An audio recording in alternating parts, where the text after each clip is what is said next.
जय हिंद साथियों, स्वागत है आपका self study classes with Sumit Jain YouTube channel में। दोस्तों एमपी जीके की फिर से मैं वीडियो लेकर के आया हूँ। नया वीडियो है और नई ट्रिक आपको मिलेगी। ठीक है, तो आपको पता है कि जैसे आप प्रश्न को देखते हैं और उत्तर बता देते हैं, ऐसी ट्रिक मैं आपको देता हूँ बिना कोड के, बिना कुछ भी। ठीक है, तो आपको पूरा वीडियो अवश्य देखना है दोस्तों। आप जितने भी प्रश्न पढ़ोगे आप कभी नहीं भूलोगे जिंदगी में। ठीक है, ऐसी बहुत सारी वीडियो मैंने अपलोड कर दी हैं, तो जो है प्लेलिस्ट में जाकर आपको देखना है। और जो भी हमारे साथी जुड़ना चाहते हैं वो सब्सक्राइब कर लेना और बेल आइकन को आपको दबाकर ऑल पर क्लिक जरूर करना है, जिससे ऑल वीडियो की इन्फॉर्मेशन आप तक पहुंचे। दोस्तों आप एमपीपीएससी एग्जाम की तैयारी कर रहे हैं, MPSI, MP police, MP jail प्रहरी, एमपी पटवारी, किसी भी एग्जाम की तैयारी कर रहे हैं, एमपी से संबंधित एमपी जी के जरूर पूछा जाता है। ठीक है, तो यह स्टार्ट करते हैं दोस्तों आज का ये वीडियो, है ना। और ये है दोस्तों हमारा मध्य प्रदेश, जिसे मध्य प्रदेश जो नाम दिया भारत के प्रथम प्रधानमंत्री श्री पंडित जवाहरलाल नेहरू जी ने इसे मध्य प्रदेश नाम दिया था। और इसे हृदय प्रदेश के नाम से जाना जाता है ना। टाइगर स्टेट के नाम से जाना जाता है, सोया स्टेट के नाम से जाना जाता है, लघु भारत के नाम से जाना जाता है, विभिन्न नाम है मध्य प्रदेश के। ठीक है, तो मैंने एक मध्य प्रदेश परिचय का वीडियो बनाया है, वो देख लेना, उसमें सारी चीजें मैंने बताई हैं। अब दोस्तों स्टार्ट करेंगे आज का ये वीडियो। इस वीडियो में दोस्तों सबसे पहले मैं आपको टेस्ट करवाऊंगा, आपको टेस्ट देना होगा, ट्रिक बताऊंगा और फिर मैप से समझाऊंगा। ठीक है, तो बहुत सारी चीजें बताने वाले हैं, तो आपको याद जरूर होगा मध्य प्रदेश में सर्वाधिक बोली जाने वाली जो बोली है वो कौन सी है। दोस्तों जल्दी से बताएं, सर्वाधिक कौन सी बोली बोली जाती है मध्य प्रदेश में। तो 4 विकल्प हैं, 2 सेकंड भी आपके पास हैं। और आपने देखा होगा दोस्तों कि मध्य प्रदेश में जो बोली बोली जाती है, वो सबसे ज्यादा जो बोली बोली जाती है वो कौन सी बोली जाती है, बुंदेली। यानी कि जो विकल्प नंबर आपका वाह है वो बिल्कुल सही हो जाएगा। ठीक है ना। और एक बुंदेलखंड क्षेत्र भी है, यहाँ पर जब भौगोलिक हम देखते हैं पठार, तो ये बुंदेलखंड क्षेत्र कहलाता है, बुंदेलखंड का पठार कहलाता है ना। तो ये विशेष बुंदेलखंड का पठार है और यहाँ पर तो बुंदेली बोली ही जाती है। साथ ही मध्य प्रदेश में अनेक स्थानों पर बुंदेली बोली जाती है और सर्वाधिक बुंदेली ही बोली जाती है। ठीक है, तो ये चीज आपको याद रखनी है। अगला देखते हैं दोस्तों, यहाँ पर भी देखें, ये मध्य भारत का पठार है, ये बुंदेलखंड का है, फिर ये रीवा पन्ना का पठार है, बघेलखंड का पठार है, मालवा का पठार, ये अरावली पर्वत श्रेणी है ना, ये विंध्याचल पर्वत श्रेणी है, ये सतपुड़ा का पठार, नर्मदा सोन घाटी है। तो जो इसको जब हम समझाएंगे तब आपको बहुत अच्छे से बताएंगे। ठीक है, अब आपको बताना है दोस्तों सास बहू का मंदिर कहाँ स्थित है। अब आपने दोस्तों देखी होगी सास और बहू हमेशा लड़ती हैं, लड़ती कि नहीं, लड़ती हैं। बहुत सारी सास बहू ऐसी होती हैं जो लड़ती हैं, सब नहीं लड़ती, बहुत सारी होती हैं। ठीक है, तो सास बहू को सबने देखा होगा गलियों में लड़ते, गलियों में लड़ते सास बहू को देखा कि नहीं देखा, सबने देखा होगा, है ना। झूठ मत बोलना, सास बहू को गलियों में लड़ते देखा है तो सास बहू मंदिर कहाँ पर होगा, ग्वालियर में। यानी कि बा नंबर आपका बिल्कुल सही हो जाएगा, ग्वालियर। ठीक है, तो दोस्तों ये ग्वालियर यहाँ पर है, ग्वालियर। अब ग्वालियर में सास बहू का आपका मंदिर है। ठीक है, और ग्वालियर में दोस्तों आपका कौन सा है, ग्वालियर का किला है, जिसे किलों का रत्न या जिब्राल्टर कहा जाता है, भारत का जिब्राल्टर। सूरज सेन ने इसे बनवाया था, तो इसको भी आपको याद रख लेना है। ठीक है, इसके अंदर गुजरी महल है, तो गुजरी महल भी पूछा जाता है आपसे कि गुजरी महल कहाँ है, तो ये ग्वालियर में है। ठीक है, तो ग्वालियर के बारे में बहुत सारी चीजें आपको याद रखनी है ना। और फिलहाल सास बहू का मंदिर तो आपको याद रखना है कि सास और बहू गली में लड़ती हैं तो ग्वालियर। ठीक है, अगला बताना भीमा नायक कहाँ से संबंधित थे। दोस्तों आपको पता है कि स्वतंत्रता सेनानी थे भीमा नायक साहब, है ना। तो ये कहाँ के थे। अब आपने पढ़ा होगा दोस्तों महाभारत में भीम जो थे वो सबसे बड़े थे, विशाल थे, उनका शरीर क्या था, बहुत बड़ा था, तो बड़े थे।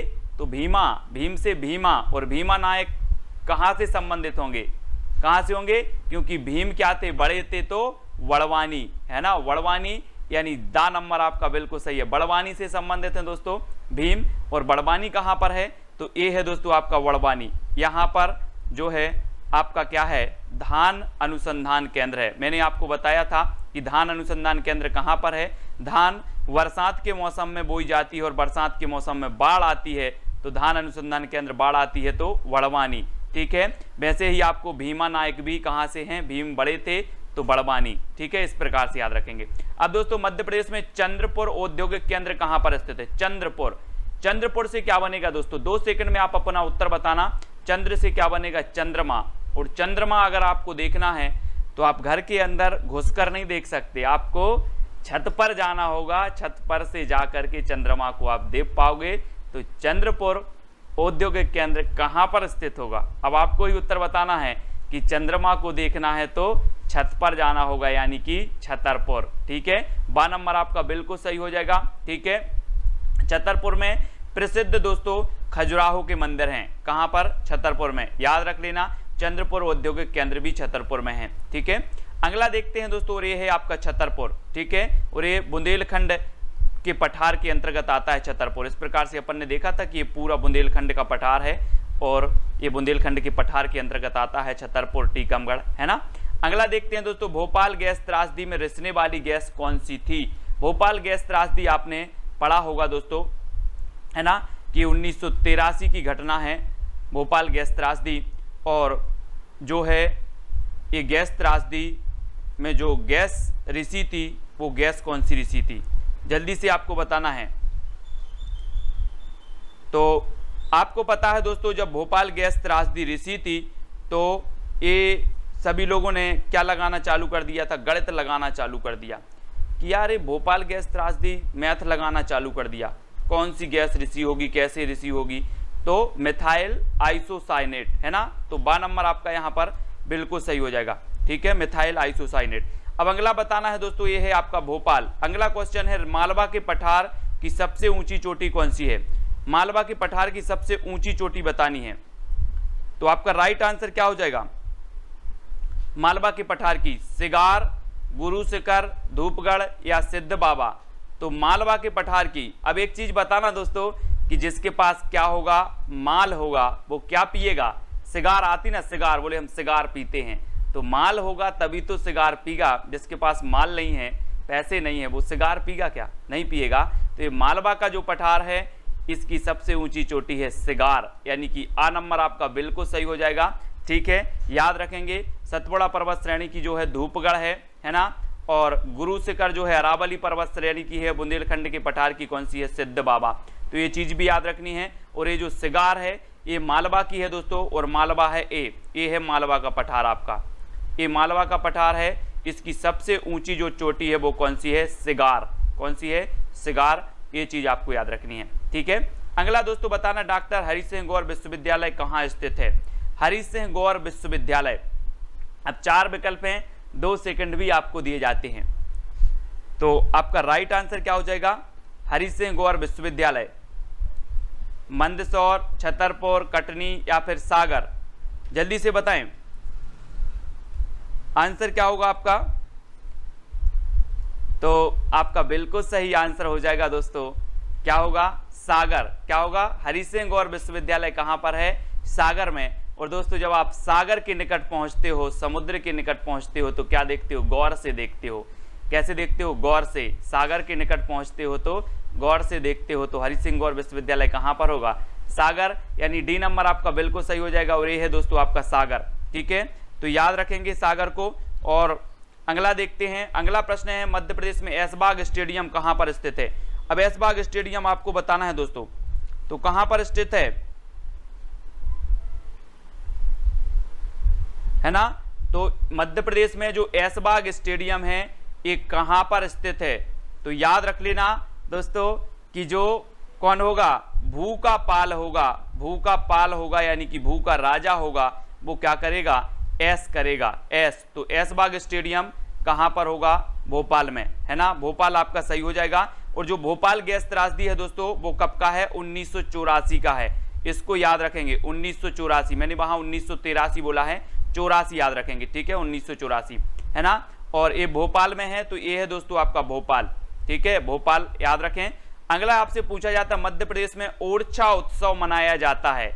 ओरछा उत्सव मनाया जाता है भोपाल में, छतरपुर में, टीकमगढ़ में या सागर में। तो कहां मनाया जाता है ओरछा उत्सव। 4 विकल्प हैं। और मैंने आपको कई बार बताया है कि जब भाव आता है तो क्या करता है, ओछा ओछा करता है। कैसे, टीका लगा के। भाव आता है तो ओछा ओछा करता है टीका लगा के। तो ओरछा उत्सव कहां मनाया जाएगा, टीका लगा के तो टीकमगढ़, यानी कि आपका जो सा नंबर है वो बिल्कुल सही हो जाएगा, टीकमगढ़। ठीक है, तो याद रख लेना, ये है दोस्तों आपका टीकमगढ़, और यहाँ पर एक जिला और इसको विभाजित करके बनाया गया है, कौन सा, निवाड़ी। ठीक है, तो इसको याद रखेंगे। अगला है दोस्तों, निम्न में से कौन सा नगर नर्मदा नदी के किनारे स्थित है? तो कौन सा नगर है नर्मदा नदी के किनारे? भोपाल, छतरपुर, टीकमगढ़ या अमरकंटक? जल्दी से बताना है, नर्मदा नदी के किनारे कौन सा नगर स्थित है? तो आपका बिल्कुल सही आंसर होगा कौन सा, अमरकंटक, है ना, क्योंकि नर्मदा नदी निकलती ही अमरकंटक से है। ठीक है, और 2 किलोमीटर के अंतर से यहाँ से क्या निकलती हैं, 2 नदियाँ निकलती हैं। एक नदी निकलती है सोन नदी, है ना, तो याद रखें। और यहाँ पर मैं आपको बता रहा हूँ अमरकंटक आपका बिल्कुल सही आंसर हो जाएगा। और ये है दोस्तों आपका अनूपपुर जिला, यहाँ से आपकी अमरकंटक से कौन सी निकलती है, नर्मदा, और यहीं से निकलती है कौन सी, सोन। कौन सी निकलती है, सोन।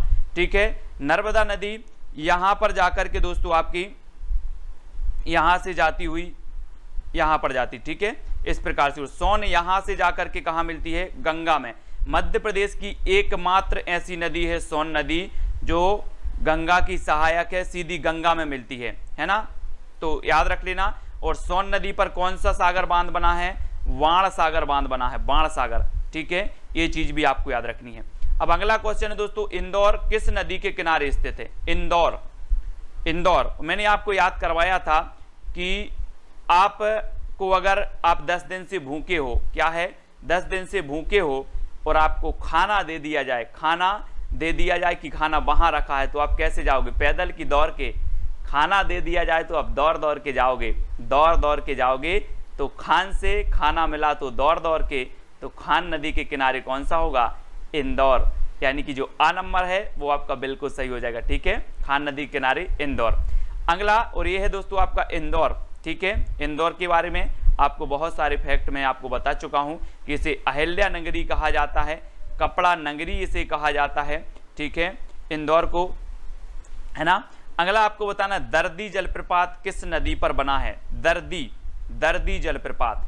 तो दोस्तों एक चीज बताना कि दर्द तो सभी को होता है, दर्द सभी को होता कि नहीं होता? कोई किसी का दर्द होता है ना, किसी का दिल टूटता है तो दर्द होता है, किसी को घाव लगता है तो दर्द होता है, किसी को बुखार है तो दर्द होता है। तो दर्द सभी को होता है, और जब दर्द हो तो क्या करना है, नर्मदा माई का जल पीना है। काय का, नर्मदा माई का जल पीना है, तो जो दर्द है वो सब खत्म हो जाएगा। तो दर्दी जलप्रपात किस नदी पर होगा, नर्मदा। हम जाते ना कि नर्मदा का जल भर के ले जाते हैं और पूरे परिवार वालों को पिलाते हैं नर्मदा, है ना, क्योंकि नर्मदा माई क्या है, पवित्र हैं, इनका जल भी कैसा है, पवित्र है।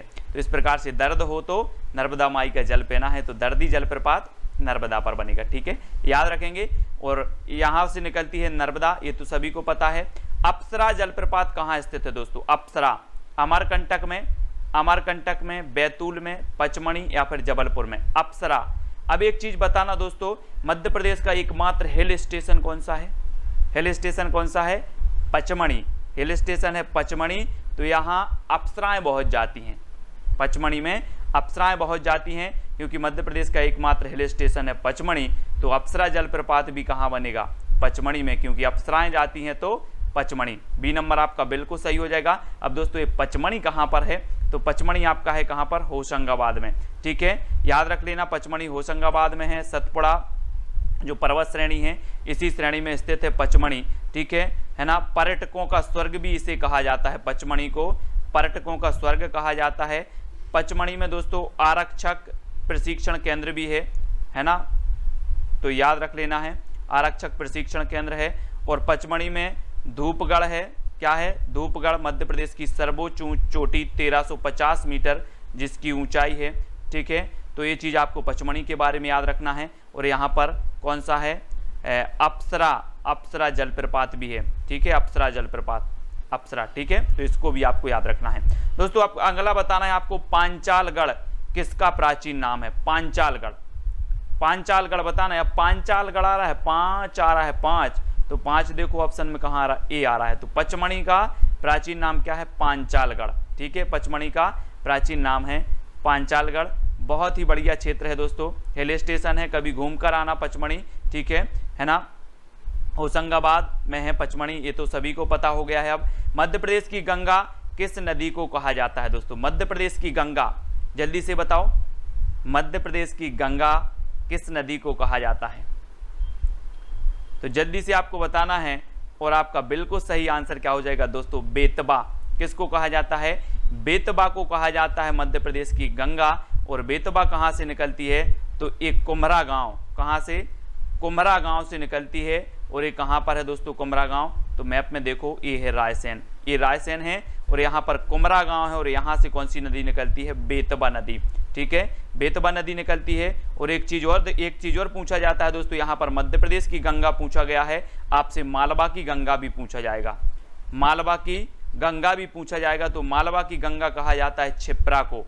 ठीक है, मालवा की गंगा क्षिप्रा को कहा जाता है। मध्य प्रदेश की गंगा बेतबा को कहा जाता है। ठीक है, नर्मदा को मध्य प्रदेश की जीवन रेखा कहा जाता है। तो ये सारे के सारे फैक्ट आपको याद रखना है। और ये है दोस्तों आपका रायसेन, जहाँ से जो है कुम्हरा गांव से निकलती है आपकी कौन सी? बेतबा नदी। ठीक है, अब आपको बताना है दोस्तों, गेहूं का भंडार कहा जाता है तो किसे कहा जाता है?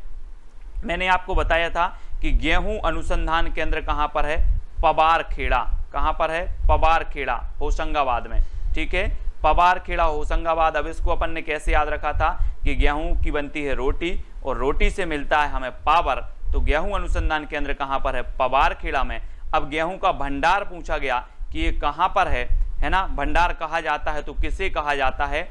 तो आपका बिल्कुल सही आंसर हो जाएगा दोस्तों कि जहाँ पर गेहूं अधिक होगा वहाँ पर माल बहुत होगा। ठीक है, माल, है ना? तो मालवा को गेहूं का क्या कहा जाता है? यहाँ पर बहुत सारी नदियाँ बहती हैं, है ना? और मिट्टी भी यहाँ की अच्छी है मालवा की, यहाँ पर गेहूं की उपज बहुत होती है। तो मालवा को गेहूं का भंडार कहा जाता है। तो याद रखना दोस्तों, ये है आपका पठार है, जैसे मध्य भारत का पठार, ये मध्य भारत का पठार है ना? ये पूरा यहाँ से बुंदेलखंड का ये पठार है। ठीक है, रीवा पन्ना का है, बघेलखंड का ये पठार है, सतपुड़ा का, और ये है आपका मालवा का पठार। ठीक है, जिसे गेहूं का भंडार कहा जाता है, मालवा के पठार को। और इसकी सर्वोच्च चोटी कौन सी है? सिगार। ठीक है, तो सिगार भी आपको याद रखनी है। अब अगला क्वेश्चन आपसे पूछा जाता है दोस्तों, भोजनगरी किसका उपनाम है? भोजनगरी। तो 4 विकल्प हैं, भोजनगरी बताना है। तो आपका बिल्कुल सही आंसर हो जाएगा दोस्तों, क्या हो जाएगा? भोजन धार में बह गया, भोजन धार में बह गया, यानी कि भोजनगरी किसे कहा जाएगा? धार को। भोजन धार में बह गया तो भोजनगरी किसे? धार को। ठीक है, याद रख लेना है ना? और धार जो है दोस्तों, ये है यहाँ पर धार। ठीक है, याद रख लेना है, धार, भोजनगरी इसे कहा जाता है, धार को। और यहीं से जो आपकी नदी निकलती है कौन सी? माही, है ना? तो याद रखेंगे, है ना? अगला है दसपुर किस नगर का प्राचीन नाम है दोस्तों? दसपुर। तो दसपुर बताना है, प्रश्न क्रमांक 17 है। 4 विकल्प हैं, 2 सेकंड में आपको उत्तर बताना है और आपका जो बिल्कुल सही आंसर हो जाएगा। मैं आपको हिंट दे रहा हूं दोस्तों कि जो रावण थे, रावण, उनके कितने शीश थे? 10 थे। और कहा जाता है कि रावण की जो पत्नी मंदोदरी थी, उनका संबंध कहाँ से था? मंदसौर, है ना? मंदसौर से था। तो मंदसौर का प्राचीन नाम क्या होगा? दसपुर, क्योंकि रावण का संबंध मंदसौर से हो गया। और रावण के कितने शीश थे? 10। तो दसपुर, मंदसौर। ठीक है, मंदसौर में दोस्तों आपको पता है काय की खेती होती है? अफीम की, है ना? अफीम की खेती होती है मंदसौर में। और मंदसौर में आपका गांधी सागर बांध बना है, कौन सी नदी पर? चंबल नदी पर। ठीक है, गांधी सागर है। और यहाँ पर दोस्तों कौन सा उद्यान है? यहाँ पर एक उद्यान भी है। ठीक है, वो भी आपको याद रख लेना है।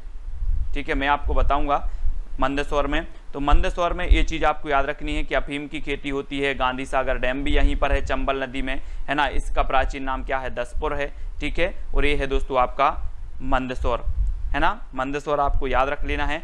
उद्यान महाविद्यालय है यहाँ पर, उद्यान महाविद्यालय मंदसौर में।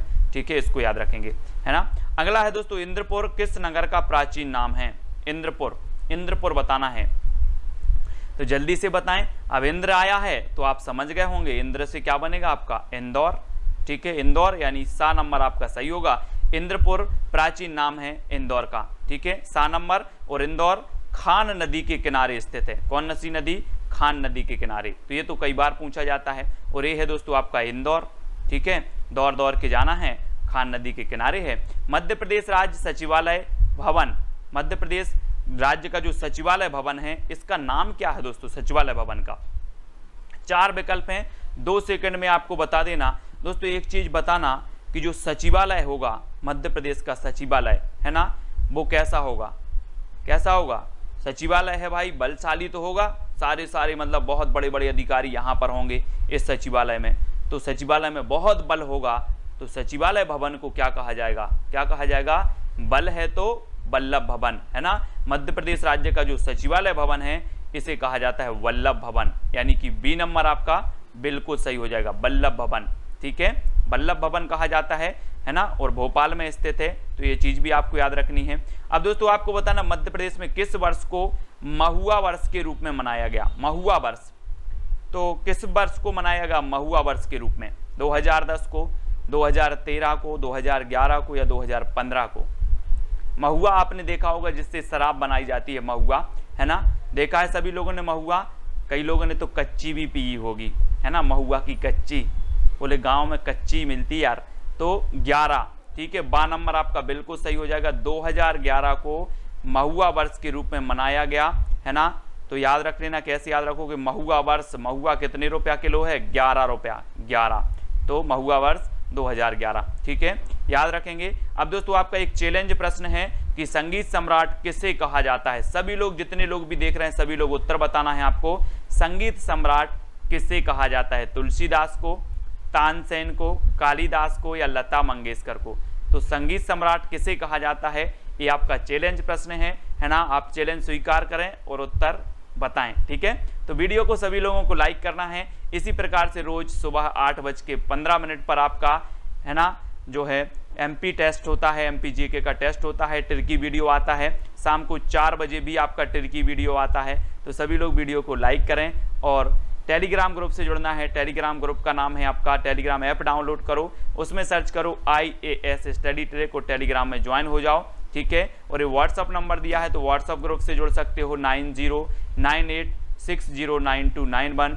इंस्टाग्राम में सर्च करना है दोस्तों self study classes Sumit Jain, है ना, फेसबुक पे सुमित जैन करना है, फेसबुक पेज है self study classes with Sumit Jain, Facebook page से भी जुड़ सकते हो, ठीक है। और टेलीग्राम से आपको IAS स्टडी ट्रिक सर्च करना है और वीडियो को लाइक करके शेयर अवश्य करना है। आज की वीडियो के लिए बस इतना ही, जय हिंद,